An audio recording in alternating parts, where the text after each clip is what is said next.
इसमें आपकी दोस्त अदिति फिर से लेकर आई हूँ आप सभी के लिए पाकी एंड नैन्सी की स्टोरी का अगला पार्ट। आई होप आप सभी अच्छे होंगे, अपना ढेर सारा ख्याल रख रहे होंगे। स्टोरी पर लाइक कमेंट शेयर जरूर कीजिए। आप लोग लाइक कमेंट शेयर नहीं कर रहे हैं, चैनल को सब्सक्राइब भी करना ना भूलें। तो चलिए बिना किसी देरी के शुरू करते हैं स्टोरी। थोड़ा सा प्रीवियस पार्ट में आपने सुना था किस तरह वो एक डर के साए में तीनों अलग अलग दिशा में भागने का निर्णय लेते हैं और बाकी सब लोग तेज बारिश और हवा के कारण अपने ही टेंट में छुपे रहते हैं। उन लोगों को कुछ नहीं पता होता है बाहर क्या हो रहा है। क्या वो लोग जान पाएंगे कि आखिर क्या हो रहा है क्या नहीं हो रहा है, या उन्हें स्वॉट कर देखेंगे तो वो तीनों दोस्त मिलेंगे या नहीं मिलेंगे, अगले पार्ट में हम यही जानेंगे। तो चलिए शुरू करते हैं अगला पार्ट। उस रात तीनों अलग अलग दिशाओं में भाग रहे थे। डर का गहरा साया तीनों के पीछे था। उस साये को गुमराह करने के लिए तीनों ने अलग अलग दिशा में भागने का फैसला लिया था। थोड़ा खतरनाक था लेकिन कोई और ऑप्शन भी नहीं था। पाखी को नैन्सी की ज्यादा फिक्र थी लेकिन फिर भी उसे अलग ही रास्ता चुनना पड़ा। गहरा जंगल, अंधेरी रात और हर तरफ सिर्फ सन्नाटा। पाखी, नैन्सी और कबीर एक अनजाने खौफ से भाग रहे थे। अलग अलग दिशाओं में हर कदम पर उन्हें लग रहा था कि कोई उनका पीछा कर रहा है। पत्तों की सरसराहट, दूर से आती अजीब सी आवाजें और रात की ठंडी हवा, सब कुछ एक भयानक एहसास पैदा कर रहा था। पाखी का सांस फूला हुआ था। वो बिना देखे ही भाग रही थी, बस किसी तरह सुरक्षित जगह तक पहुंच जाना चाहती थी। तभी उसकी नजर एक छोटी सी छुपने की जगह पर पड़ी। जैसे ही वो उस जगह में घुसी, उसने महसूस किया कि वहां कोई और भी है, नैन्सी। पाकी ने धीरे से कहा। उसका गला सूख रहा था। पाकी, तुम ठीक हो? नैन्सी ने भी सांस साफ करते हुए कहा। हाँ। एक पल के लिए दोनों ने एक दूसरे को देखा, फिर बिना सोचे एक दूसरे के करीब आ गई।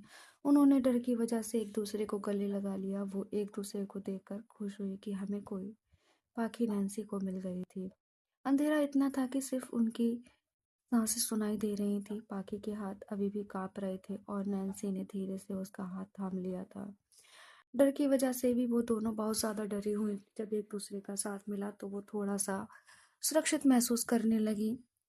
डर से थोड़ा उन्हें कम भय लगने लगा था। सब ठीक हो जाएगा, कबीर भी आ जाएगा, नैन्सी ने उसका हाथ पर अपनी उंगलियों का हल्का सा दबाव डालते हुए कहा।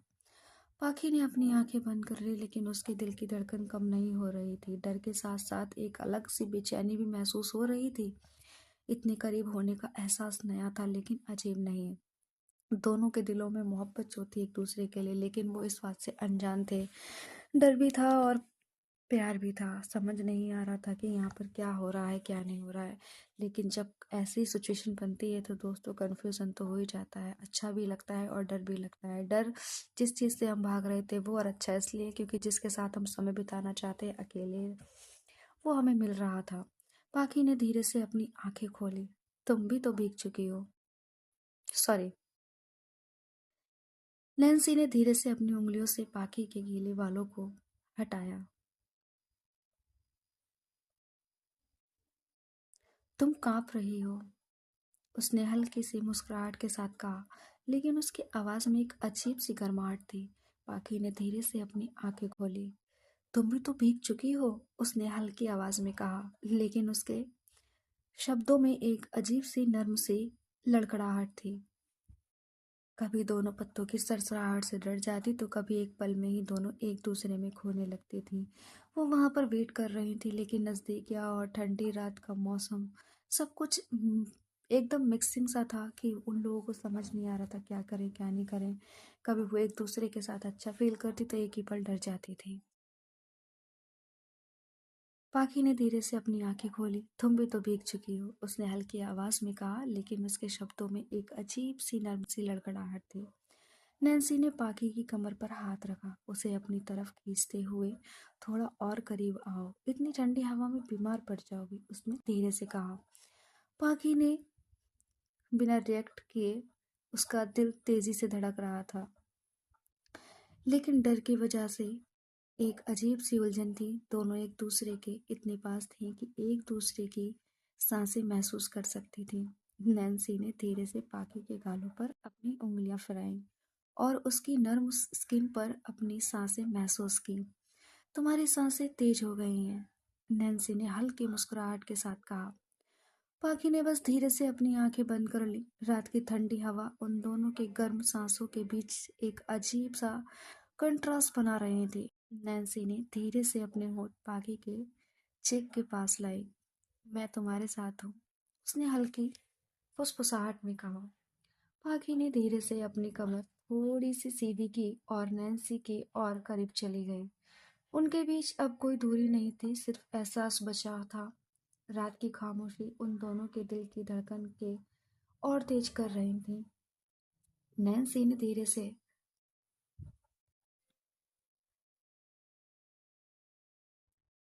हाथ नैन्सी ने धीरे से अपना हाथ पाखी की कमर से ऊपर ले जाकर उसके चेहरे को छुआ। तुम्हें डर लग रहा है? उसने पूछा। पाखी ने धीरे से अपनी आंखें खोली। अब नहीं। उसकी आवाज हल्की और नरमी से भरी थी। नैन्सी ने अपना हाथ धीरे से पाखी की कमर पर ले जाकर उसे और करीब कर लिया। वो दोनों एक कोने में छिपी हुई थी, जहां उनका ही रोमांस भी चल रहा था। पाखी ने महसूस किया कि उनका बदन एक दूसरे से लिपट रहा है। नैन्सी ने धीरे से अपनी उंगलियों से पाखी की कमर पर हल्का सा गर्म स्पर्श किया, टच किया, जो उसके बदन में एक अजीब सी गर्मी सेरन भर गया। नैन्सी के होठ अब उसके गालों से सिर्फ एक पल दूर थे। उसने धीरे से पाखी की आंखों में देखा। तुम्हारे होठ कांप रहे हैं, उसने हल्की सी मुस्कुराहट के साथ कहा। पाखी ने हल्की सांस ली। और तुम्हारी सांसें तेज हो रही हैं।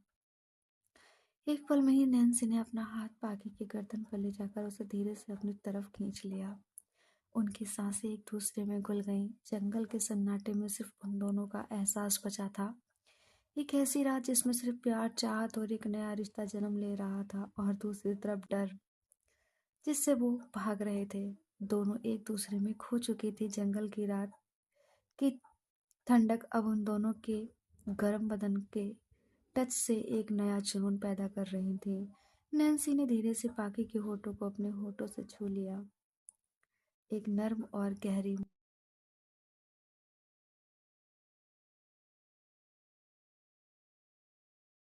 महसूस वाली चुभन जो पाखी के अंदर एक नई तरंग पैदा कर रही थी।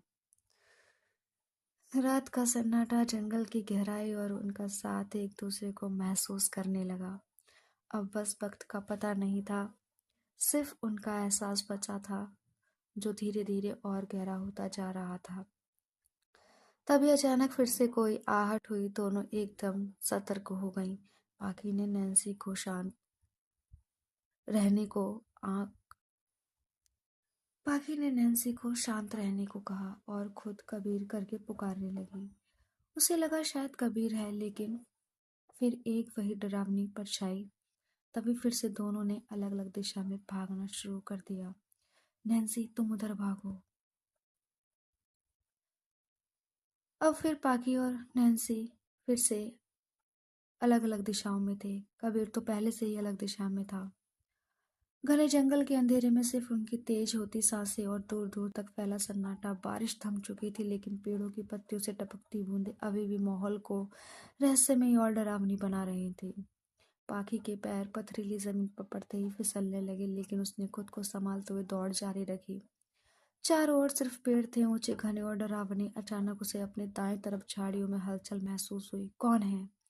उसने कांपते हुए पूछा, लेकिन जवाब नहीं आया। वह धीरे धीरे आगे बढ़ी और झाड़ियों के पीछे झांका।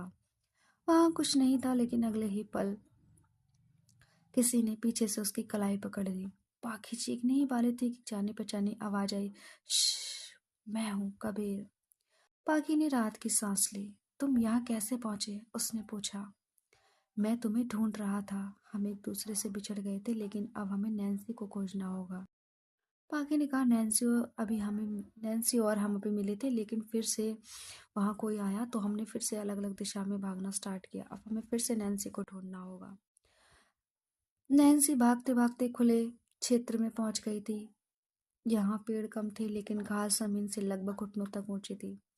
यह जगह या तो जंगल का किनारा होना चाहिए, उसने खुद से कहा। लेकिन तभी किसी ने उसकी ओर एक जलती हुई टॉर्च फेंकी। वह चौंक गई और तुरंत पीछे हटी। टॉर्च जमीन पर गिर गई और उसकी रोशनी में कुछ परछाइयां हिलती हुई दिखी।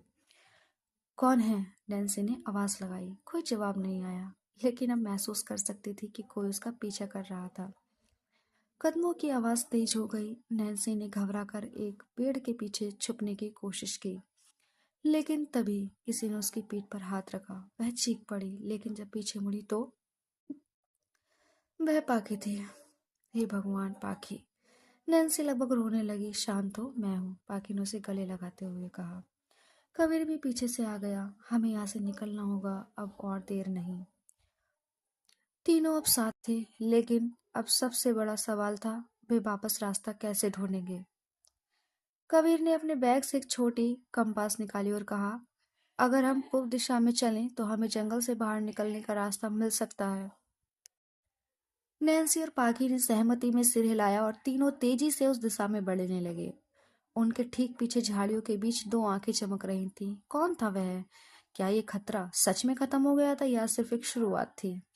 कमेंट जरूर करके बताइए फ्रेंड्स, स्टोरी कैसी लग रही है। अगर स्टोरी लाइक करना भूल गए हैं तो प्लीज लाइक कर दीजिए, और चैनल को अभी तक सब्सक्राइब नहीं किया है तो कर लीजिएगा। पाखी, नैन्सी और कबीर तेजी से पूर्व दिशा की ओर बढ़ रहे थे। जंगल का घना अंधेरा अब भी उन्हें घेरे हुए था, लेकिन कबीर की कंपास की मदद से वे रास्ता ढूंढने की कोशिश कर रहे थे। हमें जल्दी करनी होगी, नैन्सी ने चिंतित स्वर में कहा। अगर हम यहाँ ज्यादा देर रहे तो पता नहीं क्या हो सकता है। लेकिन तभी झाड़ियों के पीछे से सरसराहट की आवाज आई। तीनों रुक गए। पाखी ने घबरा कर चारों ओर देखा। फिर से वही आवाज, कबीर बुदबुदाया। हमें सतर्क रहना होगा। नैन्सी ने धीरे से अपने बैग से एक छोटी टॉर्च निकाली और झाड़ी की ओर रोशनी डाली। रोशनी पड़ते ही एक परछाई तेजी से पीछे हटी। वह यहाँ है, पाखी घबरा गई। शायद कोई जानवर होगा, कबीर ने अनुमान लगाया। लेकिन तभी एक भारी आवाज जंगल में गूंज उठी। तुम लोग बचकर नहीं जा सकते। तीनों के रोंगटे खड़े हो गए। कौन हो तुम? कबीर ने हिम्मत जुटाकर पूछा। कोई जवाब नहीं आया। पाखी नैन्सी का हाथ पकड़कर बोली, हमें दौड़ना होगा, इससे पहले कि कुछ हो जाए। तीनों ने पूरी ताकत से दौड़ना शुरू किया। अब जंगल पहले से ज्यादा डरावना लग रहा था। उन लोग के पास अपने ग्रुप को कांटेक्ट करने का कोई और रास्ता था ही नहीं जिससे वो उन्हें कांटेक्ट कर पाते। बारिश के कारण, जंगल के कारण किसी के फोन वगैरह भी काम नहीं कर रहे थे। नेटवर्क बिल्कुल भी वहां काम नहीं कर रहा था। तो ये लड़ाई तीनों को अकेले ही लड़नी थी। हर तरफ पेड़ों की टहनियां अजीब अजीब शक्लों में झुकी हुई थीं, और अंधेरे में दूर दूर तक सिर्फ उनकी तेज होती सांसें की आवाज थी। कबीर आगे था, पाखी और नैन्सी उसके पीछे। लेकिन अचानक पाखी जमीन पर गिर पड़ी। पाखी! नैन्सी चीखी। पाखी ने अपने पैर को देखा, वह किसी चीज में फंस गया था। नैन्सी और कबीर ने उसे उठाने की कोशिश की, लेकिन तभी उसकी नजर उस चीज पर गई जिसमें पाखी का पैर फंसा था। यह कोई आम लड़की का यह कोई आम लकड़ी या जड़ नहीं थी। यह क्या है? यह एक रस्सी थी। कबीर ने रस्सी को ध्यान से देखा, और जैसे ही उसने उसे छुआ, एक जाल हवा में लहराया और पलक झपकते ही तीनों उसमें फंस गए। वे अब पेड़ की ऊंचाई तक ऊपर लटक रहे थे। नीचे कोई खड़ा था, और जब उसने अपनी टॉर्च की रोशनी ऊपर डाली तो तीनों ने जो चेहरा देखा, उसे देखकर उन तीनों की आंखें फैल गईं। तुम? क्या होगा आगे? क्या वे इस जाल से बच पाएंगे? और ये रहस्यमय शख्स कौन है? फ्रेंड्स, जानने के लिए बने रहिएगा मेरी कहानी के साथ। जरूर लौटूंगी अगले एपिसोड में इसका ये राज लेकर के।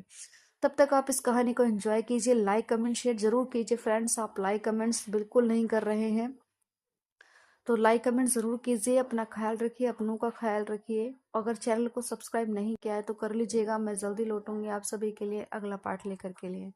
तब तक के लिए बाय बाय, टेक केयर।